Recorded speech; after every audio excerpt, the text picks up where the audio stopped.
영국이 지급한 금액을 인원수로 나눠보면 병사 한 명당 지급한 보조금은 15억 원입니다. 말하자면 프랑스가 루이지애나를 매각해 얻은 전쟁 자금만큼을 영국은 러시아와 오스트리아의 보조금으로 지급했습니다. 73운 3급 전열함이 현재 미군의 이지스 구축함과 비슷한 숫자와 지위를 차지한다고 보면 1조 원대의 건조 비용도 현재와 맞는 구석이 있습니다. 오늘은 나폴레옹 전쟁 시기의 보급에 대한 이야기를 해보겠습니다. 스페인 전역에서 프랑스군은 25만 정도의 병력 피해를 입습니다. 그런데 그중 4분의 1 정도만이 영국군과 스페인군, 그리고 게릴라와 전투로 인한 것이었고 4분의 3은 질병이나 추위, 굶주림으로 인한 피해였습니다. 영국의 해군력과 경제적 지원이 나폴레옹 전쟁에서 대프랑스 동맹이 승리하는데 큰 역할을 한 것에 대해서는 누구도 부인하기 어렵습니다. 그러나 이후 200년간 영국인들의 행태를 보면 항상 인정받던 해군이 아니라 그들 육군이 거둔 성취로 인정받고 싶어하는 경향이 있습니다. 마치 공부 잘하는 학생이 공부가 아니라 잘 노는 걸로 어필하고 싶어하는 듯한 느낌입니다. 영국인들이 워털루 전투를 강조하는 것도 그런 연장선 위에 있습니다. 2차 세계대전 중 영국군 원수였던 몽고메리는 전쟁의 역사라는 책을 출간한 적이 있습니다. 그가 전쟁사 책을 낸다고 했을 때 많은 사람들은 2차 세계대전에 숨겨진 고급 정보들을 엿볼 수 있지 않을까 기대를 가졌습니다. 그러나 책 내용은 전반적으로 졸작에 가까웠고 특히 2차 세계대전 중 영국 육군의 역할을 과장해서 조롱을 샀습니다. 몽고메리는 나폴레옹 전쟁과 관련해서도 나폴레옹을 무너뜨린 것이 스페인의 반도전쟁이었다고 기술합니다. 웰링턴이 지휘하던 영국 육군이 5년간 스페인 전쟁에 개입했던 성과를 강조한 것입니다.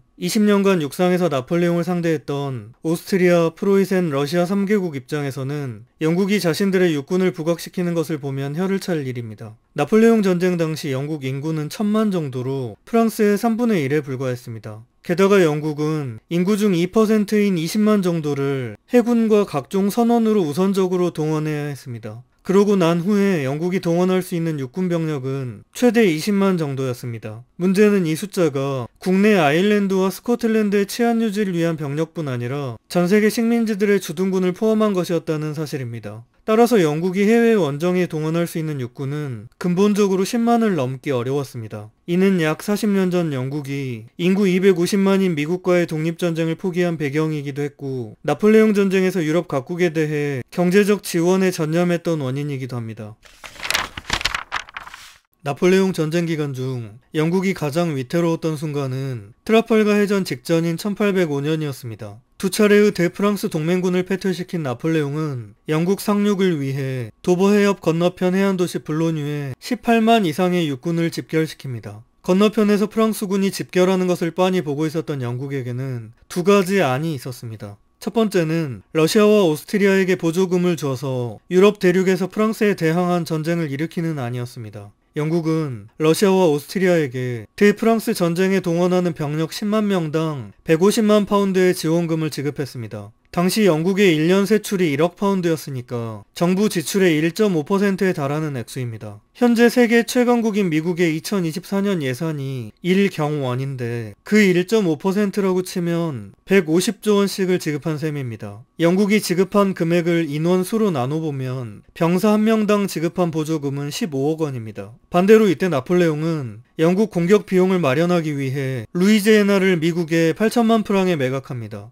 금 가격으로 환산한 당시 파운드와 프랑의 교환비는 1대 22 정도니까 360만 파운드에 해당합니다. 말하자면 프랑스가 루이지애나를 매각해 얻은 전쟁 자금만큼을 영국은 러시아와 오스트리아의 보조금으로 지급했습니다. 우연의 일치지만 양국이 서로 전쟁을 위해 비슷한 금액을 준비한 것이 재밌습니다. 영국의 지원금을 받은 러시아와 오스트리아는 3차 대프랑스 동맹을 맺고 프랑스를 공격하기 시작합니다. 영토의 서쪽 끝인 도버 해협에 모여있던 나폴레옹군은 동맹군이 전혀 예상하지 못한 속도로 600km를 행군해서 한 달 만에 라인 강가에 도착합니다. 그리고 전성기의 나폴레옹은 집결한 동맹군 병력을 아우스터리츠에서 패배시킵니다. 그렇게 패배한 오스트리아와 러시아가 프랑스와 강화를 맺으면서 영국의 첫 번째 시도는 실패로 돌아갑니다. 그러나 그러는 사이 영국이 프랑스를 막기 위해 준비한 두 번째 안이 성공합니다. 영국이 프랑스군을 막기 위한 두 번째 안은 전통적이지만 확실한 자신들의 해군이었습니다. 육지에서 동맹군이 패배하는 사이 트라팔가에서는 영국군이 프랑스 스페인 연합함대에 압승을 거둡니다. 이로써 프랑스군이 영국에 상륙하는 꿈은 영영 사라집니다.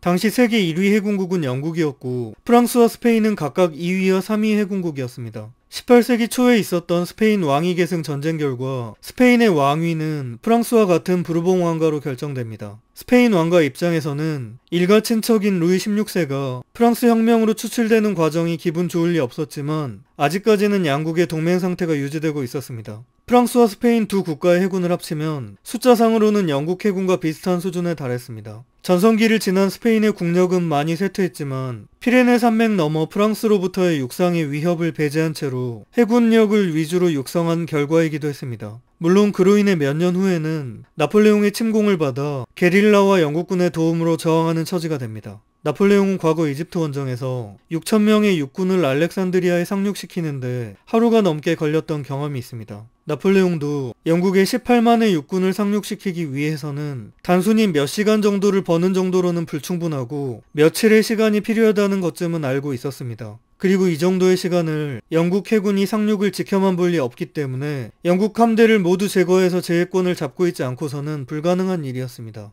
도버 해협은 가장 가까운 곳의 거리가 40km가 채 되지 않는 좁은 해협이지만 편서풍 지대의 서쪽에 위치한 영국은 유럽 대륙에 위치한 상륙군에 비해 항상 전투에 유리한 풍상의 자리를 점하고 있었습니다. 하지만 영국의 함대가 없다는 가정하에서도 영국 상륙은 쉽지 않았습니다. 전열함급 대형 전함에 육군 500명씩을 수송한다 쳐도 채 3만 명을 다 태우기 어렵습니다. 게다가 대형 전함들은 해안까지 접안하는 것이 불가능했습니다. 상륙군은 20명에서 30명이 탈 수 있는 보트에 옮겨 타고 노를 저어 배와 해안을 왕복해야 했습니다. 따라서 제대로 된 상륙을 위해서는 해안에 바로 상륙할 수 있는 지금으로 치면 바지선과 같은 평저선을 건조할 필요가 있었습니다. 또 하나 문제는 도버 해협 바로 맞은편인 영국 쪽 해안은 사진에서 보듯 유명한 하얀 절벽이 펼쳐져 있습니다. 대군이 상륙할 공간이 적다 보니 적당한 상륙 장소를 위해서는 상당 거리 이동도 필요합니다. 혹독한 바다 환경을 가진 북해에서 파도의 내성이 약하고 느린 상륙선들의 안전보장을 위해서는 상당 기간 동안 날씨의 도움도 필요했습니다. 물론 가장 중요한 것은 해협 건너에서 상륙용 선박들이 건조되는 것을 빤히 보고 있었던 영국 해군들이 프랑스 연합함대의 유인에 말려들 이유가 없었습니다.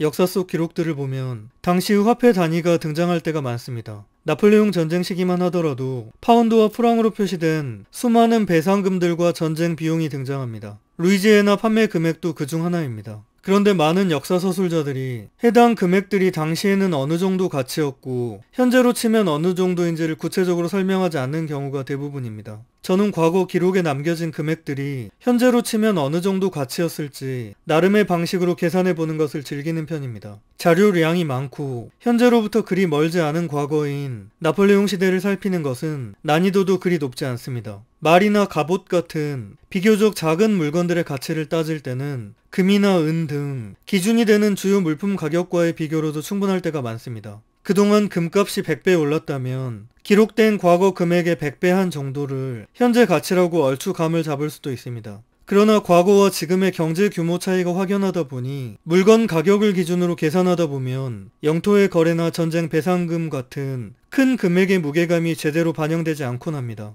나폴레옹 시대부터 현재까지 200년간 인플레이션을 반영한 물가 변화는 대략 50배에서 100배 사이입니다. 하지만 당시 8천만 프랑이었던 루이지애나 매각 비용의 50배를 해봤자 현재 가치로는 8천억 원에 불과합니다. 적은 돈은 아니지만 당시 최강대국이었던 프랑스가 미국 절반에 달하는 영토를 팔아 마련하는 전쟁 자금으로 보기에는 어색합니다. 그래서 저는 나폴레옹 시대 큰 금액들의 가치를 판단할 때는 1805년 영국의 세출이었던 1억 파운드를 기준으로 비교할 때가 많습니다. 아우스터리츠에서 패배한 오스트리아가 전쟁 배상금으로 지급한 4천만 프랑을 예로 들어보겠습니다. 4천만 프랑을 파운드로 환산한 금액인 182만 파운드는 당시 최강대국인 영국의 그의 예산의 1.8%에 해당합니다. 현재의 감으로 미국 예산과 비교하면 당시 배상금이 180조 원 정도 이었겠구나 예측할 수 있습니다. 20년간 계속된 나폴레옹 전쟁 정도 되면 전쟁 전반기와 후반기의 화폐 가치도 인플레이션으로 인해 2배 가까운 차이를 보입니다. 이런 비교 방식은 인플레이션을 반영하기에도 적합합니다. 당시로서는 가장 비싼 물건이었던 전열함의 건조 비용을 현재와 비교해 보는 것도 흥미롭습니다.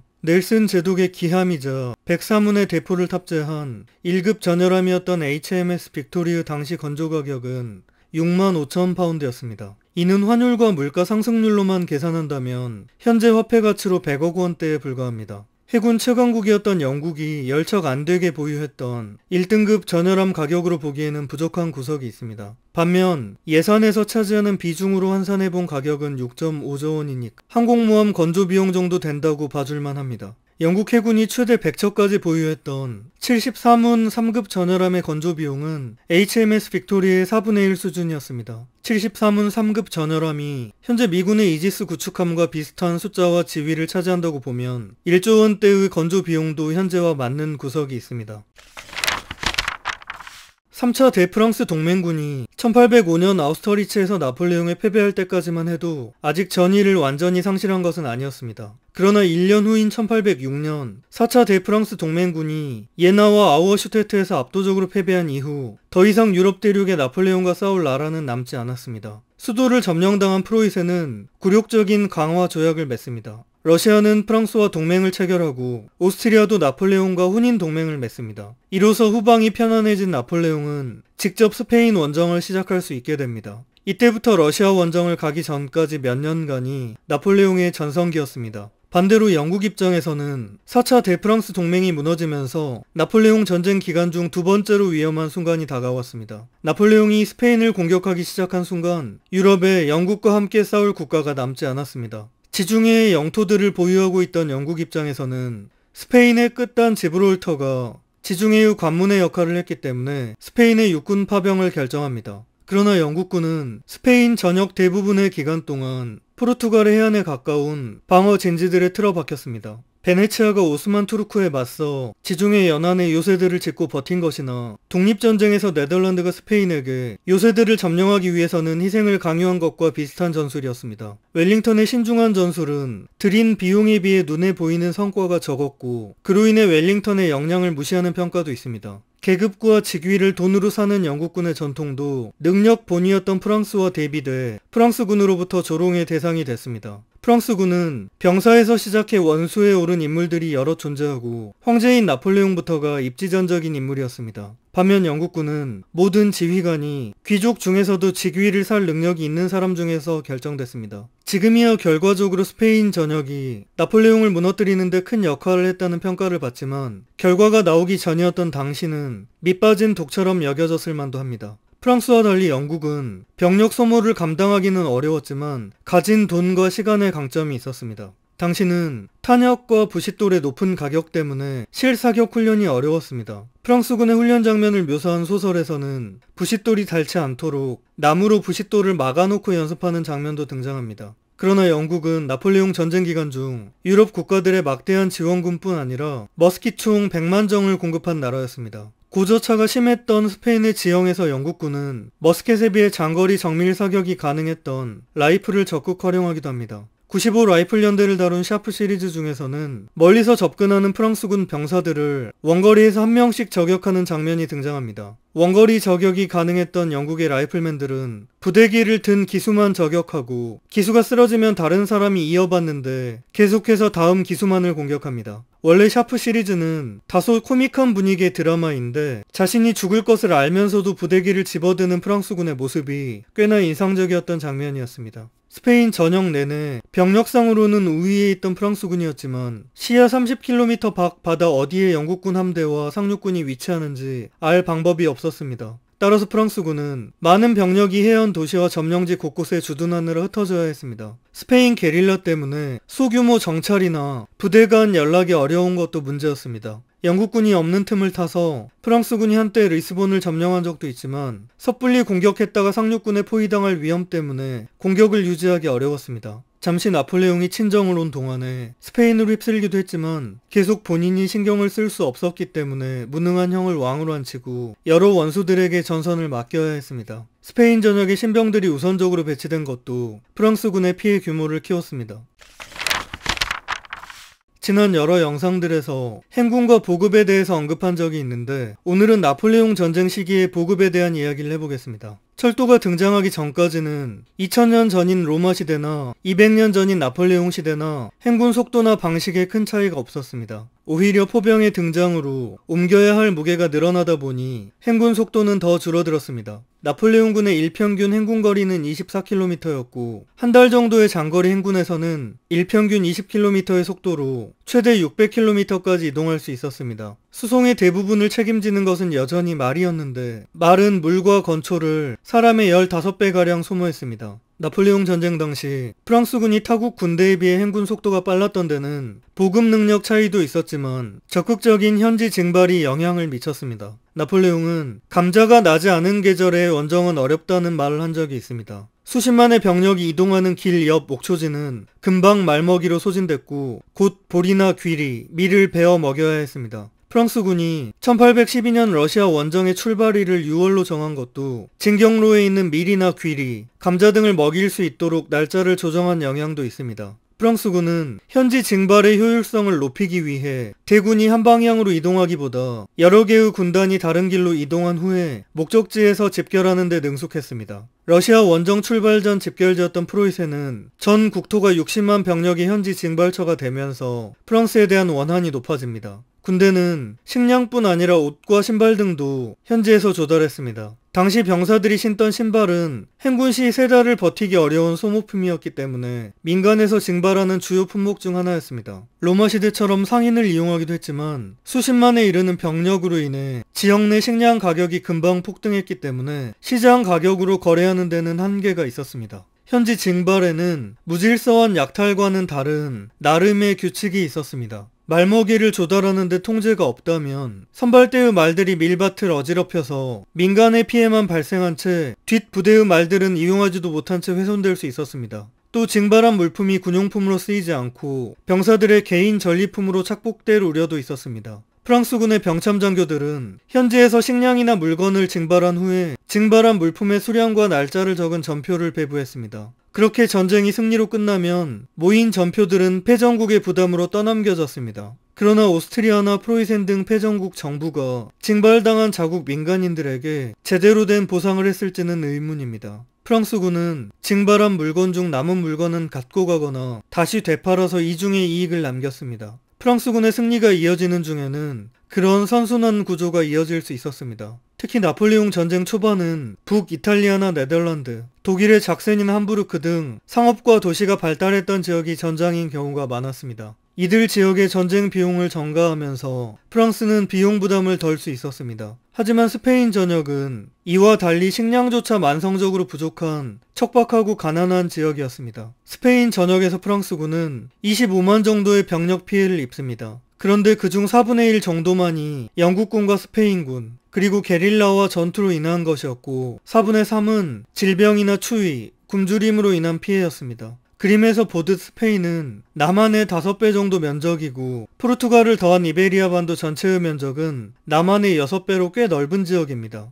유럽에서 가장 평탄한 프랑스와 붙어있지만 평균 고도가 600m를 넘어서 유럽에서 스위스 다음으로 평균 고도가 높은 나라이기도 합니다. 스페인은 척박한 지형 탓에 육상 이동이 어려웠고 운송에 이용할 만한 강도 마땅치 않았습니다. 정사각형 모양인 나라 전체가 바다로 둘러싸여 있기 때문에 해상 수송에는 유리한 장점이 있었습니다. 그러나 임진왜란 당시 일본처럼 영국의 해상을 봉쇄당한 프랑스군은 해상 수송을 전혀 활용할 수 없었습니다. 지난 영상에서 임진왜란 중 일본군의 식량 수송 문제를 다룬 적이 있습니다. 이순신의 해로가 막힌 일본군이 북상하기 위해서는 내륙을 이용하는 수밖에 없었습니다. 육상 운송수단이 부족했던 당시 그나마 내륙 수운이라도 이용하기 위해서는 낙동강을 따라 상주까지 식량을 운반한 후에 거기서부터 사람이 등짐을 지고 소백산맥을 넘었습니다. 남한강이 시작하는 충주에 내린 등짐을 다시 배로 운반하는 방법밖에 없었습니다. 그러나 서울에서 부산까지 식량을 운반하고 나면 수송하는 인원들이 소모하는 식량으로 절반이 줄었습니다. 의병들은 일본군의 경상도 내륙 깊숙한 보급로를 집요하게 괴롭혔는데 이에 대비한 호송 인원을 넣고 나면 서울에 도착했을 때 아무것도 남지 않았다는 말이 있습니다. 이렇게 바다 수송에 이어 내륙 수송도 포기할 수밖에 없었던 일본군은 남해안에 외성을 쌓고 버티기 모드에 들어갔습니다. 재밌는 점은 프랑스 국경에서부터 스페인 마드리드까지의 거리는 480km로 부산에서 한양까지 도보로 이동하는 거리와 동일합니다. 하지만 프랑스 국경부터 주요 전장이었던 포르투갈의 리스본이나 스페인 남부 세비야까지의 거리는 그 2배인 960km였습니다. 스페인 전역의 프랑스군은 임진왜란에서 일본군이 겪어야 했던 보급의 어려움을 2배의 거리에서 느껴야 했습니다. 식량과 보급은 오직 육로로 이루어졌는데 국경에서 전선까지는 30일에서 50일이 걸렸습니다.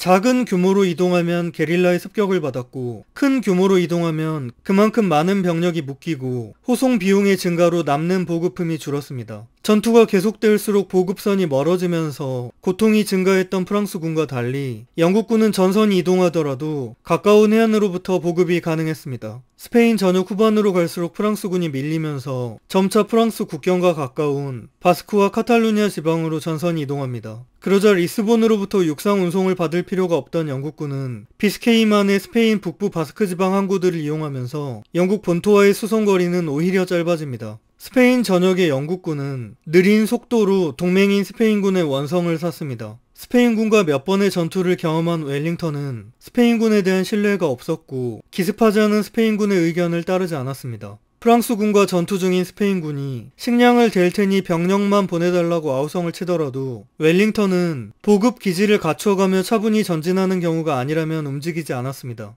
영국군의 이동에는 식량을 운반하는 수백 마리의 노새가 뒤따랐습니다. 국경으로부터 긴 육상 보급로를 유지해야 했던 프랑스군은 스페인 국경에 요새를 두고 포르투갈 항구로부터 해상 보급을 유지하던 영국군과 대치하는 것만으로도 괴로움이 깊었습니다. 방어 모드였던 웰링턴은 러시아 원정에서 패배한 이후 프랑스군이 동요할 때 북상하기 시작합니다. 스페인 전역에서 영국군 사망자는 35,000명 수준이었고 그중 3분의 1이 전투 원인 사망, 3분의 2가 질병으로 인한 사망자였습니다. 나폴레옹 전쟁 기간 중 일시적으로 금태환을 중지시켰던 영국에서는 지폐나 채권으로 비용 처리가 가능했습니다. 그러나 낙후됐던 스페인 전역에서는 모든 비용을 금과 은으로 지불해야 했습니다. 영국 정부가 거둔 세금과 채권으로 조달한 자금이 금과 은으로 교환돼 스페인으로 보내졌습니다. 로스차일드가는 유럽 각지에서 조달한 금과 은을 영국 정부에 제공하면서 2%의 수수료를 받았습니다. 로스차일드가가